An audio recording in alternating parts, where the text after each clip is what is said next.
guys, welcome to KCF Conversations. I'm here with our good friend Robb Young, and we're going to do a quick intro of him in just a moment, but then we're going to talk about something really cool and really special that he did earlier this summer. So, Robb, welcome to KCF Conversations. Good morning, thank you.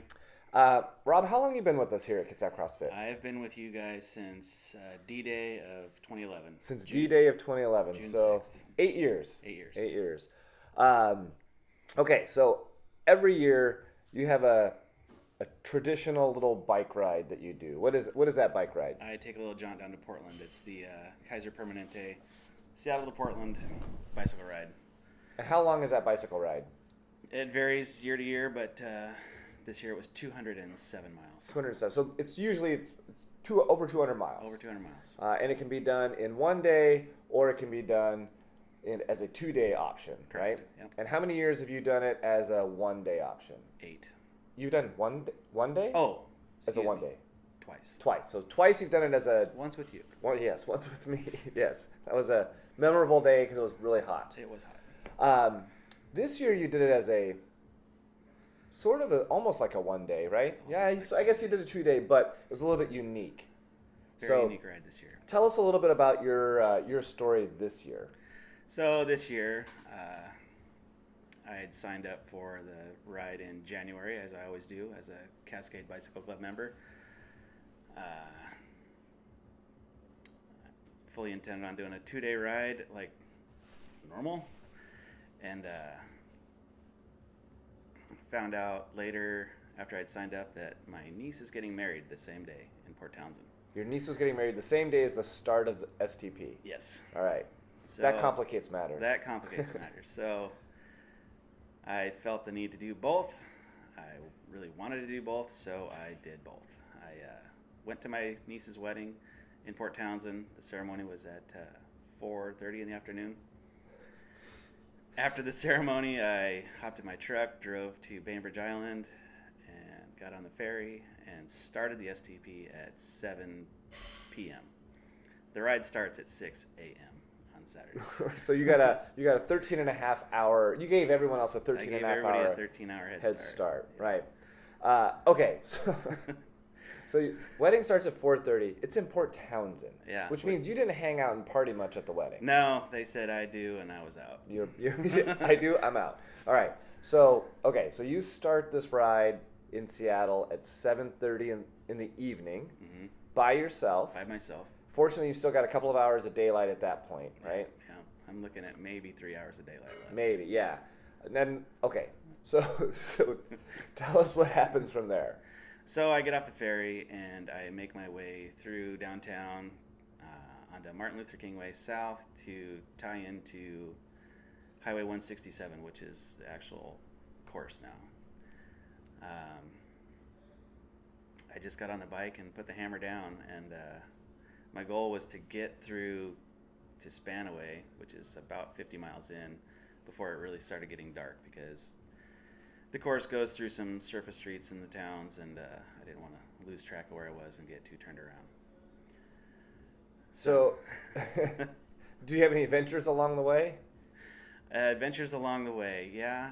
Getting into Spanaway was probably the biggest adventure. Usually the 1-day or the 2-day riders would get to ride through JBLM, through the Army base, to avoid Highway 507, which is a terrible road. I knew that wasn't going to happen for me, so I had to find my way around the back side of the base on Highway 507. Getting through Spanaway, I got a little turned around, so I saw these two guys in front of a Planet Fitness, so I thought I'd go ask them for directions, and I wheeled in at about 10 p.m., and they're looking at me like I'm an alien or something. I said, hey, I need to get to Highway 507, and they thought, oh, wow, that's like 3 miles away from here. I'm thinking, yeah, I've just ridden 50, so 3 isn't really a big deal. So you went 3 miles in the wrong direction? I went a couple miles in the wrong direction, yeah. So not only did you get a late start, now you've added mileage to your day. Yep.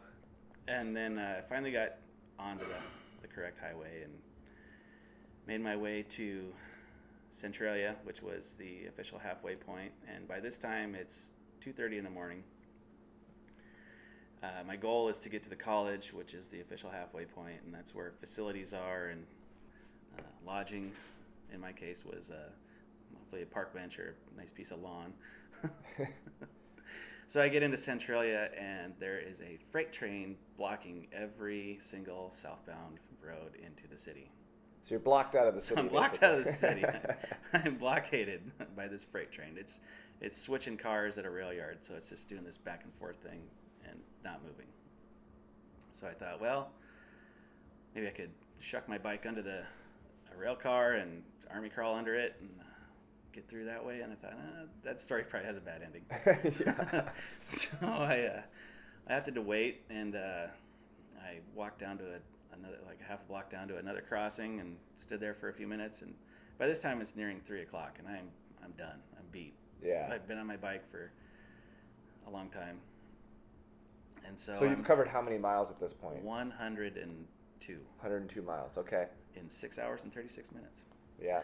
Nice. And so I'm scouting around, and I'm looking, and I see this brand new City of Centralia building. And I thought, well, it's got fresh new landscaping and a lawn, some shrubs to hide behind. I'll just camp there. So I throw out my towel and a camp. Yeah. Camp. Right. Hobo camping. Right. Not glamping. No. So I throw out a towel and a blanket and laid down in this landscaping bark next to a building behind some shrubs. And I thought, I'll sleep until 6:00, get 3 hours of sleep, and get up and do it all over again. 5:00 rolls around, and the lawn sprinklers pop out of the ground and wake me up.